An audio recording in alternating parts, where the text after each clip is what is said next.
There's a company that pays 4 cents a pound for your clothes and sells them for $9.99. Same clothes, same bag you dropped off, with a little glow of having done something good, and by the time it reaches the rack, it has changed hands, changed price, and changed meaning about 4 times over, and you were never in the room for any of it. This isn't a story about a scam. Nobody's going to jail. Nothing here is illegal. That's actually the most unsettling part of it. Every single step in what I'm about to walk you through has been checked by a court, argued over by lawyers, and confirmed to be completely legal. And once you understand how, you will never look at a donation bin the same way again. So sit with me for the next half hour, because I want to take this apart slowly. Not the angry, clickbait version, the real one, the contracts, the court case, the math. Because the honest version of this story is stranger and more interesting than the outrage version, and I think you deserve the real one. Let's start with the picture in your head, because I guarantee you have one. You've got old clothes, maybe a coat that doesn't fit anymore, some shirts from 3 summers ago, a stack of things sitting in a bag by the door for 2 months, because you keep meaning to drop them off. Eventually you do. You drive to the thrift store, you carry the bag in, somebody says thank you, maybe hands you a receipt for tax purposes, and you leave feeling lighter, not just physically, morally lighter. You did a good thing today. That feeling is not an accident. It is, in fact, the most valuable asset this entire industry owns, and I want you to hold on to that thought, because we are going to come back to it. Here's what most people assume happens next. The store sorts your donation, puts a price tag on it, hangs it on a rail, and a shopper buys it. The money from that sale goes to help people. Maybe it funds job training. Maybe it supports a food bank. Maybe it goes toward a mission you'd actually agree with if someone asked you outright. That is the entire mental model most of us are running when we drop off a bag. Give clothes, help people, feel good. For some organizations, that model is basically true. Goodwill Industries International, in one audited year, reported that 95% of the revenue it generated went straight back into its programs, mostly job training and employment services for people facing real barriers to work. That's a real number, verified, and it holds up. But Goodwill is not the only player in this space, and it's not even the biggest for-profit one. And once you look at the biggest for-profit player, the story your brain has been running this whole time falls apart completely. I want you to try something. Think of a thrift store chain, not Goodwill,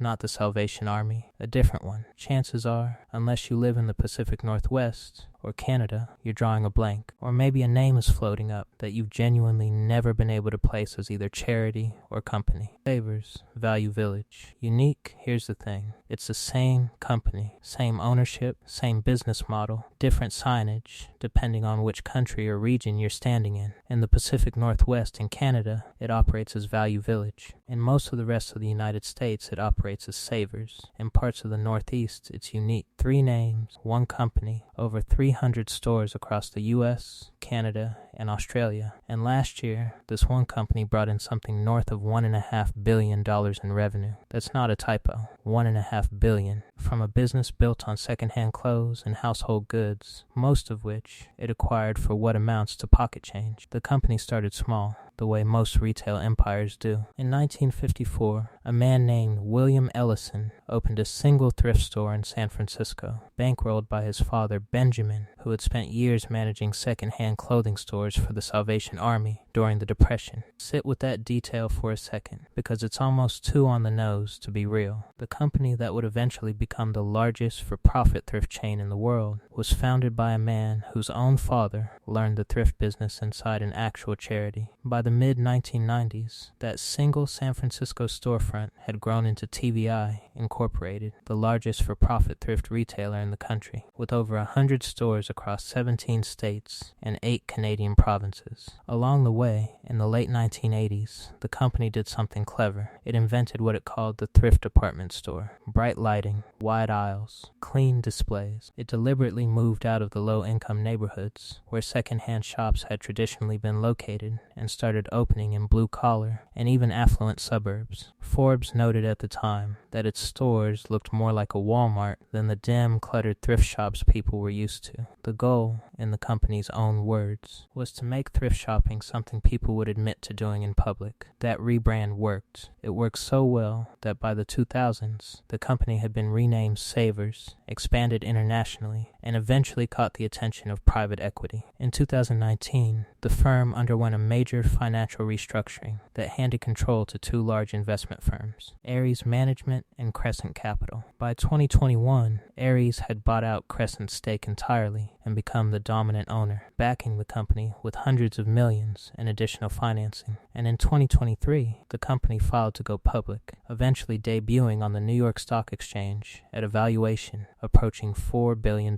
Read that sentence again. A thrift store chain built on donated goods, backed by one of the largest alternative asset managers on the planet, valued at $4 billion on a public stock exchange. That is not a charities growth story. That is a private equity growth story, and it should immediately tell you something about where the actual money in this business lives. Here's where it gets genuinely strange, and this is the part I think almost nobody understands. Even people who shop here regularly. You do not donate to Savers. You cannot. There is no donation bin outside a Savers store waiting for your bag. Instead, the company partners with local nonprofits, organizations like Big Brothers Big Sisters chapters, Epilepsy Foundation branches, local disability advocacy groups, dozens of them across different regions, and it's those nonprofits who collect from you. They put out donation bins. They send trucks around neighborhoods with a charity's name and logo painted on the side. You hand your bag to what looks, feels, and is genuinely branded as a charitable collection. Then, here's the turn. That nonprofit doesn't sort your donation, doesn't price it, doesn't put it on a shelf.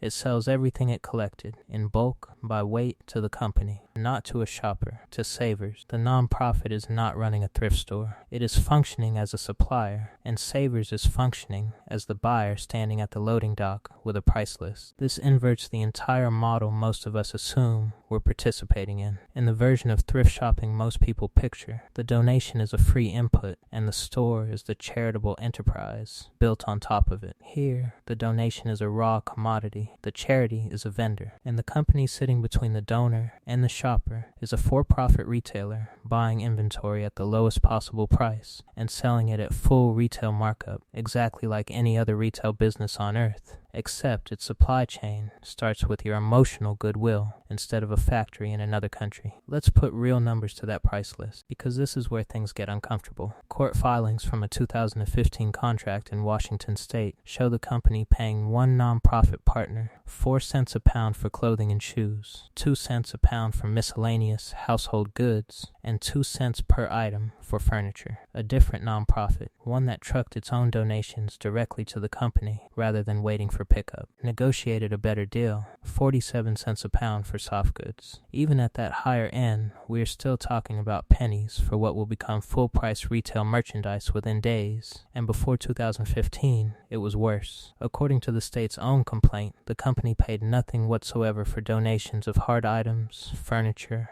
housewares, toys, for years before that policy changed. Now follow one item through that price list, because the specific examples are more damning than any general statement. A vintage blouse, acquired for roughly 10 cents, goes on the rail priced at $9.99. A handbag, bought for a quarter, retails for $12.99. A piano, picked up for 3 cents, lists for around $90. These aren't cherry-picked horror stories. They're documented figures pulled from actual purchase contracts and sales floor pricing, disclosed during litigation. And once you've seen 3 examples like that, the 4th one stops surprising you. This isn't a retail markup in the conventional sense. It's closer to the gap between the price of raw ore and the price of the finished metal. At this point, you might be wondering why any nonprofit would agree to this. Pennies a pound feels like a bad deal on paper, and it is, in isolation. But you have to understand the alternative these organizations are weighing it against. Running an actual thrift store is a serious retail operation. You need a building, and commercial rent isn't cheap, especially for a store big enough to hold 10 times the inventory of a normal clothing shop, because the entire model depends on having one of everything. You need staff to receive donations, check them for damage, sort the sellable from the unsellable, price each item individually, and hang it. You need to manage a sales floor, and you need to absorb the loss on everything that doesn't sell, which, depending on the study, can can be somewhere between 80 and 90% of what comes through the door. Most charities do not want to be in retail. It's not their expertise, it's not their mission, and it eats staff time that could otherwise go toward the actual program work the organization exists to do. So when a company shows up offering to take all of that collected material off their hands, sort it, price it, sell it, and absorb all the risk, and simply cut a check based on weight, however small that check is per pound, it can genuinely be the path of least resistance. One nonprofit director, speaking to a reporter investigating the practice, put it about as plainly as you could: it's simply easier to get a contract with a thrift chain than to run a thrift store yourself.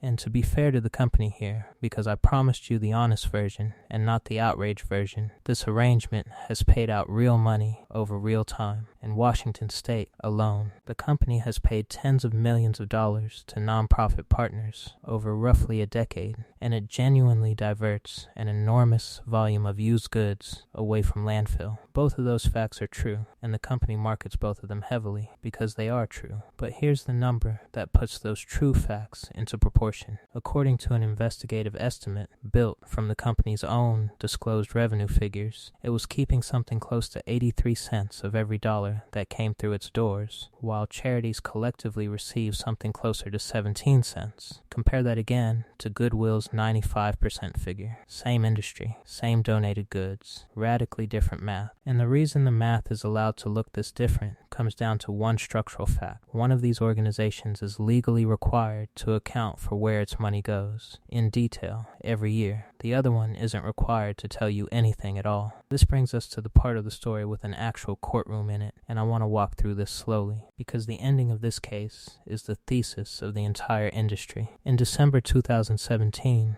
Washington State Attorney General Bob Ferguson filed a consumer protection lawsuit against the company following a 3-year investigation. The complaint was 37 pages long and detailed, and it wasn't vague. It alleged that the company's marketing, going back more than a decade, had deceived thousands of consumers and donors into believing that shopping and donating there directly benefited charity, and in some cases, into believing the company itself was a nonprofit. The complaint included photographs of actual in-store advertising, signage that thanked customers for supporting community programs, brochures that blurred the line between the company and its charity partners almost completely. One detail from the case stuck with me more than any number. In at least one location, the company paid a foundation a flat monthly fee simply for the right to use that foundation's name and logo in its promotional materials, a licensing arrangement, essentially renting the appearance of charity, completely separate from the pennies per pound it was paying for actual donated goods. That's two different transactions, one for the material, one for the mask. In November 2019, a King County Superior Court judge ruled decisively against the company. Judge Roger Rogoff found that from 2009 onward, the company's advertising deceived consumers into believing it was a nonprofit and that purchases benefited charity, when in reality, no portion of in-store sales went to its charity partners at all. The judge specifically noted that the company knew, based on its own internal marketing research and testimony from a former CEO, that its advertising had the capacity to mislead people and used it anyway. Round 1 went to the state decisively, but that wasn't the end. The company appealed, and in August 2021, Washington's Court of Appeals reversed the decision, siding with the company's argument that its marketing to donors and customers was protected under the First Amendment.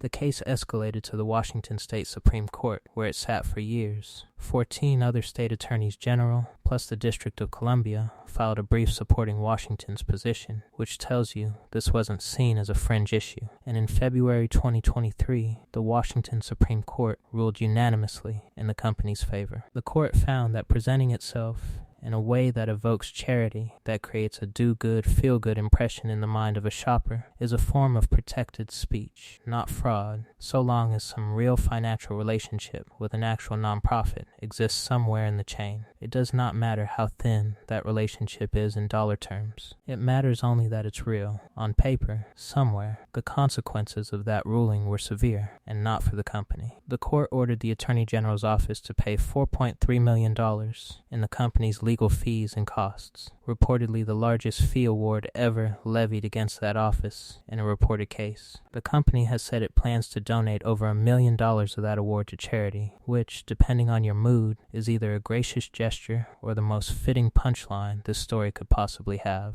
Read that outcome carefully, because it is the entire thesis of this industry compressed into a single legal precedent. The feeling of doing good does not need to be backed by very much actual good in order to be completely legal. It just needs to exist technically somewhere in the transaction. Everything downstream of that, the markup, the margin, the $4 billion valuation, sits comfortably behind a wall the highest court in the state has now confirmed the company does not have to explain to the person standing at the till. Now let's go one stage further than the sales floor, because this is where the model stops looking like clever retail and starts looking almost unbreakable.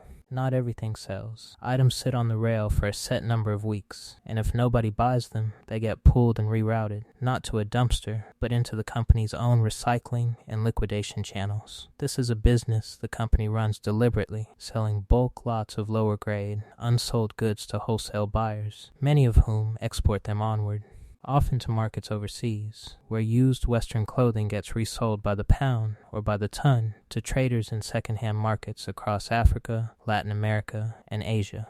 One former partner, describing this arithmetic to a reporter, said the company might pay out something like $40,000 for a batch of donations and turn around and sell that same batch onward. Once you account for the sales floor, the liquidation channel, and the export channel combined, for something closer to $1 million. Think about what that structure actually does to risk. A conventional retailer that misjudges a season, that overorders winter coats, or bets wrong on a trend, eats the loss directly. It marks the goods down, clears them out, writes off whatever's left. This company essentially cannot misjudge anything because it has multiple buyers stacked underneath the shopper on the sales floor, each one willing to take the item at a lower price point than the last. If a shopper passes on an item, a liquidator will still take it by the pound. If the domestic liquidation buyer doesn't want it, an export buyer will still take it by the ton. Because at that scale, a garment stops being a garment and becomes a commodity measured in weight, and a commodity always has a floor price somewhere in the world. There is functionally no version of a donated item that leaves this system without generating revenue for the company at some stage. The only variable is how many hands it passes through and how long that takes. I want to be careful here because it would be easy to end this video with a villain, and I don't think that's honest. The company hasn't hidden the existence of this model. It's disclosed in public filings. It survived legal scrutiny at the highest level a state court can offer. Every nonprofit partner in this chain entered into these contracts voluntarily, weighing them against a genuinely difficult alternative. And real measurable good does come out of this system. Goods diverted from landfill, real dollars paid to real charities, even if that number is a small fraction of total revenue. But here's what I keep coming back to. Somewhere in the paperwork, behind the good feeling you get dropping off a bag, there is a nonprofit that received a few cents a pound for it, and behind that nonprofit, there is a for-profit company, backed by one of the largest private equity firms on earth, publicly traded, valued in the billions, that will collect the full retail price if a shopper wants it, the wholesale price if a liquidator wants it, or the export price if nobody domestic wants it at all. And it will collect one of those three prices, regardless of what condition your donation was actually in. The charities cut is real. It's also, by the company's own contracts, a rounding error next to what happens to that same item 2 or 3 transactions later. You didn't donate to a thrift store. You supplied raw material for free to a company built to buy inventory at scrap prices and sell it at retail, wholesale, or export, whichever comes first. And somewhere in the middle of that chain, a charity took a small cut for lending its name to the transaction, and a court confirmed that's a perfectly legal thing to do. Every single person in that chain gets paid before you ever find out what actually happened to your bag. So the next time you're standing in front of a donation bin with a bag in your hand, I'm not telling you not to give it away. Diverting clothes from landfill is genuinely worth something. And for a lot of these organizations, the small cut they get is still real money that funds real programs. I just think you deserve to know what you're actually looking at when you hand that bag over. Not a charity accepting a gift, but the first link in a retail supply chain, one that will extract value from your donation 4 or 5 times over before it's finished, and where you The person who felt good enough to drive there in the first place are not the customer at all. You're the supplier, and you're the only one in the entire chain who never gets paid. If this kind of thing interests you, how ordinary-looking businesses quietly work in ways almost nobody clocks, that's basically what this channel is about. I've got another one on fast fashion pricing that pairs well with this one, and it's linked right after this. Thanks for sticking with me through the whole thing. I'll see you in the next one.